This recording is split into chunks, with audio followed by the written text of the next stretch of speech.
दोस्तों नमस्कार, ये है मार्गदर्शन फॉर सिविल सर्विसेज। मैं अनुराग चौधरी। दोस्तों आज की वीडियो में प्रस्तुत है भारतीय संविधान और राज्य व्यवस्था तथा आधुनिक भारत के इतिहास के अंतर्गत महत्वपूर्ण टॉपिक क्रिप्स मिशन 1942 और भारत छोड़ो आंदोलन से संबंधित महत्वपूर्ण तथ्य और जानकारी जो आपके आगामी परीक्षाओं के लिए बहुत ही उपयोगी है। ये वीडियो विशेष रूप से TGT, PGT, LT grade, government inter college प्रवक्ता, असिस्टेंट प्रोफेसर, बिहार अध्यापक भर्ती परीक्षा तथा मध्य प्रदेश, राजस्थान आदि आयोगों द्वारा आयोजित किए जाने वाले परीक्षाओं के लिए बहुत ही उपयोगी है। तो आइए शुरू करते हैं। सबसे पहले क्रिप्स मिशन 1942 के बारे में जानते हैं। तो क्रिप्स मिशन क्या था, इसकी विशेषताएं क्या थी और इससे संबंधित महत्वपूर्ण तथ्य कौन से हैं, इसको हम इस वीडियो में जानेंगे। दोस्तों, भारतीयों द्वारा अपनी स्वतंत्रता के लिए लगातार लड़ी जा रही लड़ाई और द्वितीय विश्व युद्ध में जापान की बढ़ती हुई शक्ति ने अंतर्राष्ट्रीय जगत का ध्यान भारत की ओर आकृष्ट किया था। अमेरिका, ऑस्ट्रेलिया और चीन, देखिए यूएसए यानी अमेरिका, ऑस्ट्रेलिया और चीन, ये 3 देश याद रखिएगा। देखिए अमेरिका, ऑस्ट्रेलिया और चीन ने भारत को स्वतंत्र करने के लिए ब्रिटेन पर दबाव डाला था। ये वो समय था जब द्वितीय विश्व युद्ध चल रहा था, सेकेंड वर्ल्ड वॉर चल रहा था, जापान की शक्ति बढ़ रही थी और ऐसे समय में अमेरिका, ऑस्ट्रेलिया और चीन ने भारत को स्वतंत्र करने के लिए ब्रिटेन पर दबाव डाला था। और अब ब्रिटिश सरकार को ये विश्वास हो गया था कि भारतीयों की मांग को और नहीं टाला जा सकता है। भारतीयों की मांग क्या थी? स्वतंत्रता। इसलिए तत्कालीन ब्रिटिश प्रधानमंत्री विंस्टन चर्चिल ने युद्ध मंत्रिमंडल के सदस्य सर स्टीफर्ड क्रिप्स को भारतीय नेताओं से वार्ता के लिए मार्च 1942 को दिल्ली भेजा था। और क्रिप्स मिशन के साथ कांग्रेस के आधिकारिक वार्ताकार पंडित जवाहरलाल नेहरू और मौलाना अबुल कलाम आज़ाद थे।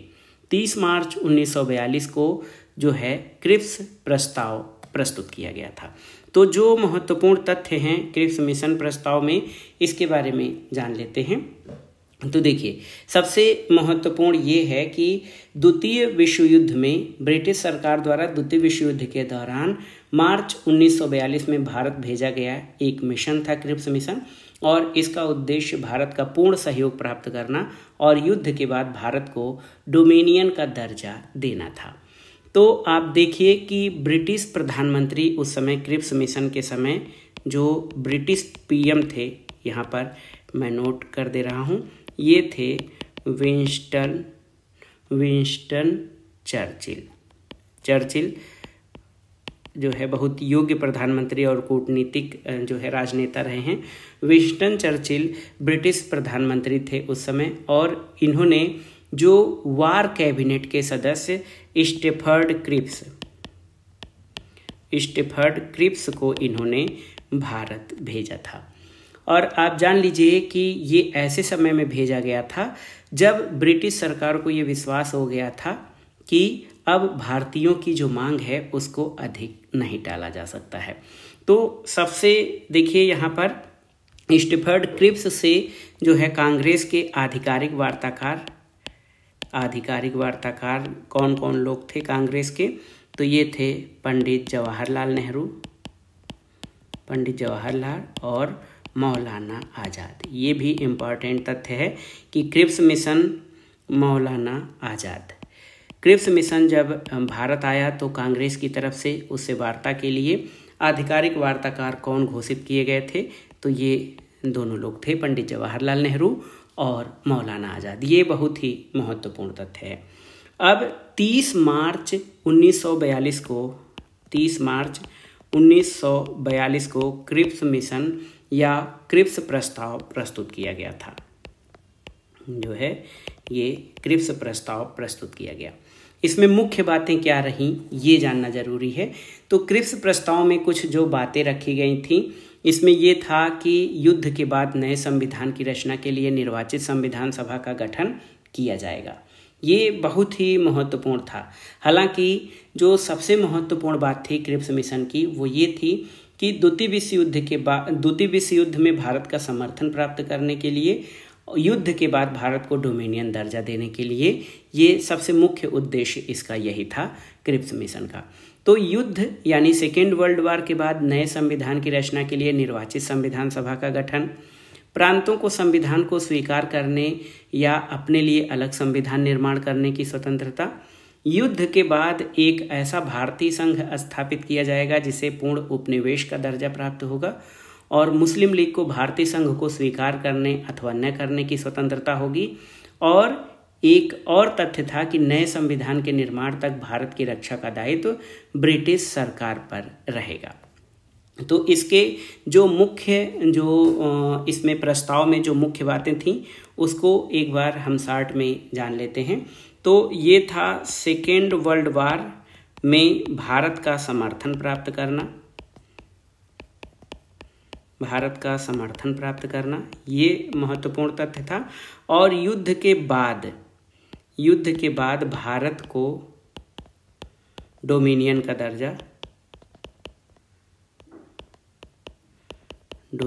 दर्जा और नए संविधान की रचना के लिए, नोट कर लीजिएगा आप लोग भी ये कुछ प्रावधान, नए संविधान की रचना के लिए क्या, निर्वाचित संविधान सभा की बात ये क्रिप्स प्रस्ताव में की गई थी कि एक निर्वाचित संविधान सभा होगी जिसके द्वारा भारतीय संविधान या नए संविधान का निर्माण किया जाएगा। और डोमिनियन यानी ब्रिटिश सरकार के अंतर्गत जो है उपनिवेश ही रहेगा। एक भारतीय संघ की स्थापना की बात की गई, जिसको पूर्ण उपनिवेश का दर्जा प्राप्त होगा।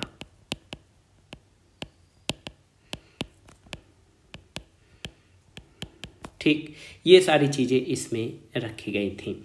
और एक जो विवादित प्रश्न इसमें ये रख दिया गया कि मुस्लिम लीग को भारतीय संघ को स्वीकार करने या न करने की स्वतंत्रता होगी। और इसमें यह था कि भारत को ब्रिटिश राष्ट्रमंडल से अलग होने का भी अधिकार इसमें था।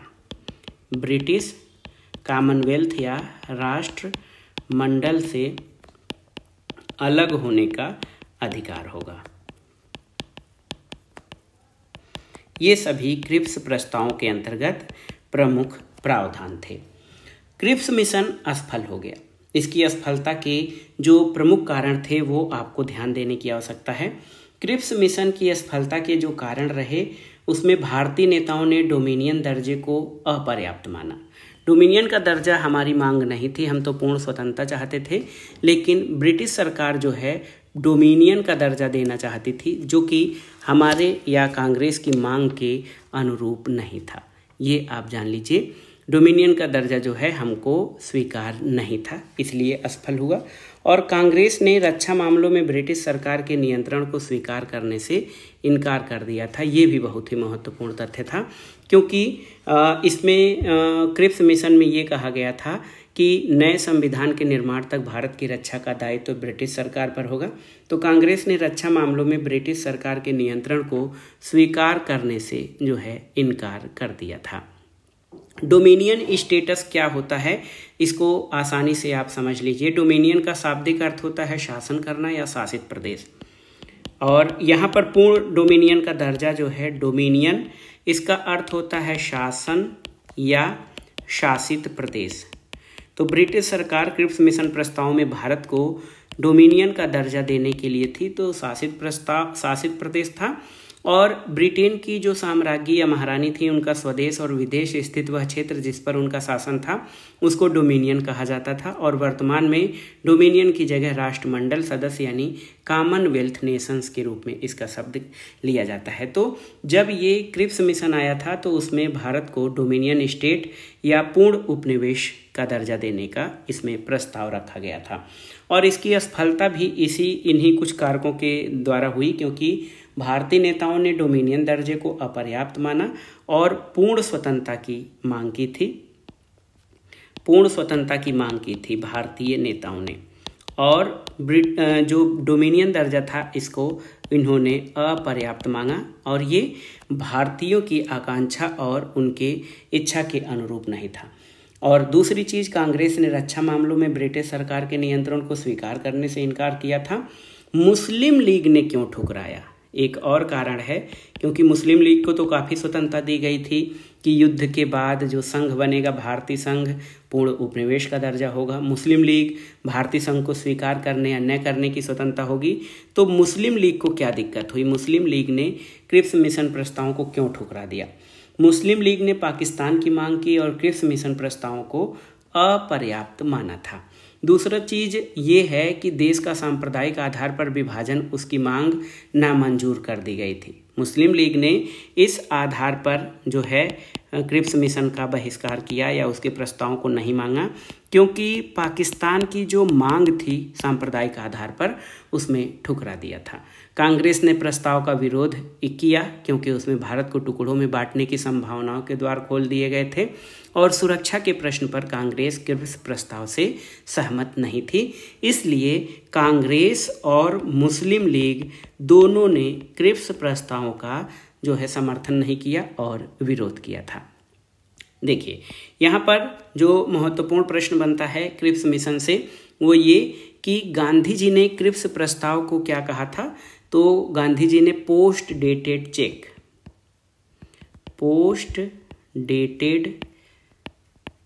चेक की संज्ञा दी थी क्रिप्स मिशन प्रस्ताव को। उत्तर दिनांकित चेक कहा था गांधी जी ने। और उन्होंने आगे व्याख्यायित करते हुए कहा कि क्रिप्स प्रस्ताव टूटते हुए बैंक के नाम उत्तर तिथीय चेक है और पट्टाभी सीतारामैया ने इसे अगस्त प्रस्ताव का परिवर्तित संस्करण माना था। एक नया तथ्य आपको मिला है, अगस्त प्रस्ताव का परिवर्तित संस्करण क्रिप्स मिशन को किसने कहा था? पट्टाभी सीतारामैया ने। तो ये देखिए बहुत ही महत्वपूर्ण था क्रिप्स मिशन प्रस्तावों के जो उसमें हम लोगों ने पढ़ा क्रिप्स प्रस्ताव। तो आप जानते हैं कि क्रिप्स मिशन ब्रिटिश सरकार द्वारा द्वितीय विश्व युद्ध के दौरान मार्च 1942 में भारत भेजा गया मिशन था। इसका उद्देश्य भारत का पूर्ण सहयोग प्राप्त करना और युद्ध के बाद भारत को डोमिनियन का दर्जा देना था। ये मिशन असफल रहा क्योंकि भारतीय नेताओं ने, कांग्रेस और मुस्लिम लीग दोनों ने इसके प्रस्तावों को अस्वीकार कर दिया था। तो ये मिशन भारतीय नेताओं के साथ बातचीत करने और समझौता करने के लिए आया था, लेकिन भारतीय नेताओं ने इस मिशन को कुछ शर्तों के कारण अस्वीकार कर दिया था और ये मिशन अपने उद्देश्य में असफल हो गया था। तो ये था क्रिप्स मिशन 1942 के बारे में महत्वपूर्ण तथ्य। अब आइए भारतीय स्वतंत्रता आंदोलन में बहुत ही महत्वपूर्ण एक आंदोलन भारत छोड़ो आंदोलन यानी क्विट इंडिया मूवमेंट 1942 के बारे में महत्वपूर्ण तथ्य। देखिए, क्रिप्स मिशन असफल हो गया। उसके बाद कांग्रेस को ये विश्वास हो गया कि ब्रिटिश सरकार से किसी प्रकार की आशा करना व्यर्थ है। भारत छोड़ो आंदोलन 1942 का ये क्रिप्स मिशन की विफलता के पश्चात ये विचार आया कि ब्रिटिश सरकार से किसी प्रकार की आशा व्यर्थ है। इसलिए 14 जुलाई 1942 को वर्धा में कांग्रेस कार्य समिति की बैठक आयोजित की गई और इस समिति में अंग्रेजों भारत छोड़ो का प्रस्ताव पारित किया गया। तो यहाँ पर आप जानते हैं कि क्रिप्स मिशन असफल हो गया था। क्रिप्स मिशन की असफलता के बाद जब कांग्रेस को ब्रिटिश सरकार से किसी चीज़ की कोई अपेक्षा नहीं रह गई तो 14 जुलाई, डेट याद रखिएगा, 14 जुलाई 1942 को वर्धा कांग्रेस समिति द्वारा भारत छोड़ो, अंग्रेजों भारत छोड़ो प्रस्ताव पारित किया गया। अंग्रेजों भारत छोड़ो ये प्रस्ताव पारित किया गया था और इस प्रस्ताव का अनुमोदन 8 अगस्त 1942 को अखिल भारतीय कांग्रेस कमेटी की मुंबई के ग्वालियर टैंक मैदान पर मौलाना अबुल कलाम आज़ाद की अध्यक्षता में हुए अधिवेशन में किया गया था। तो यहाँ पर ये तथ्य भी नोट कर लीजिए कि 8 अगस्त 1942, ये तिथि महत्वपूर्ण है। 8 अगस्त 1942 को अखिल भारतीय कांग्रेस कमेटी की मुंबई के ग्वालियर टैंक मैदान पर मौलाना अबुल कलाम आज़ाद की अध्यक्षता में इसका अनुमोदन किया गया था।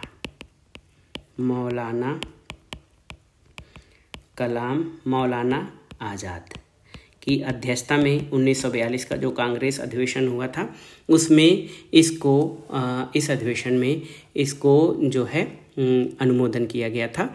और इस अधिवेशन में अंग्रेजों भारत छोड़ो का प्रस्ताव पंडित जवाहरलाल नेहरू के द्वारा प्रस्तावित किया गया था। पंडित जवाहरलाल नेहरू ने अंग्रेजों भारत छोड़ो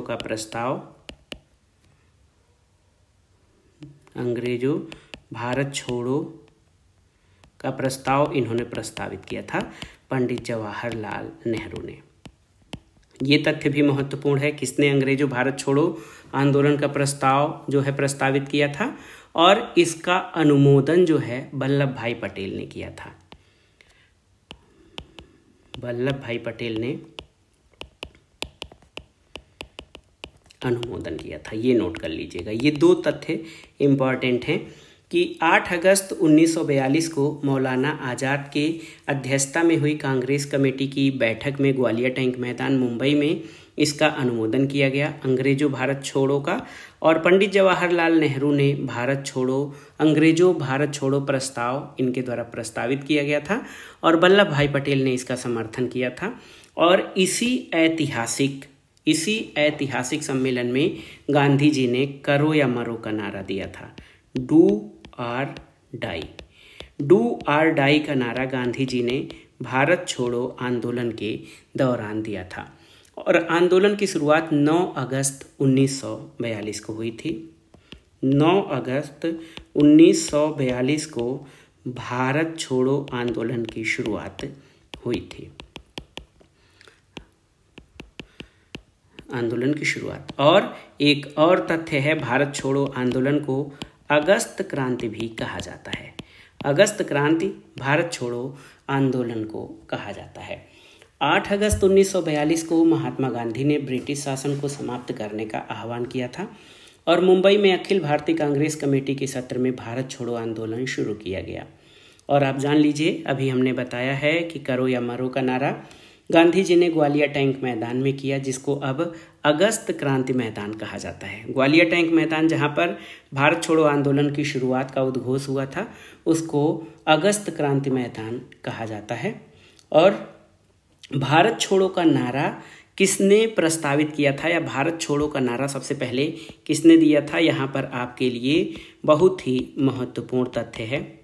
देखिए, भारत छोड़ो इसका नारा जो है ये सबसे पहले समाजवादी और ट्रेड यूनियनवादी यूसुफ मेहर अली के द्वारा गढ़ा गया था। यूसुफ मेहर अली के द्वारा भारत छोड़ो का नारा ये है। इस नारे का सूत्र या इस नारे का सबसे पहले प्रारंभ यूसुफ मेहर अली के द्वारा किया गया था। ये मुंबई के मेयर के रूप में भी रहे हैं, और यूसुफ मेहर अली ने साइमन गो बैक का नारा भी गढ़ा था। साइमन गो बैक का नारा भी यूसुफ मेहर अली के द्वारा गढ़ा गया, और भारत छोड़ो का नारा भी जो है ये ट्रेड यूनियनवादी नेता यूसुफ मेहर अली के द्वारा गढ़ा गया था। आप जान लीजिए कि क्रिप्स मिशन की विफलता के बाद भारत छोड़ो आंदोलन शुरू हुआ था। और आप जान लीजिए कि द्वितीय विश्व युद्ध जो बहुत महत्वपूर्ण था, उसके बाद स्टीफर्ड क्रिप्स के नेतृत्व में भारत में नए संविधान और स्वशासन के निर्माण से संबंधित प्रश्न के लिए हल करने के लिए भेजा गया था।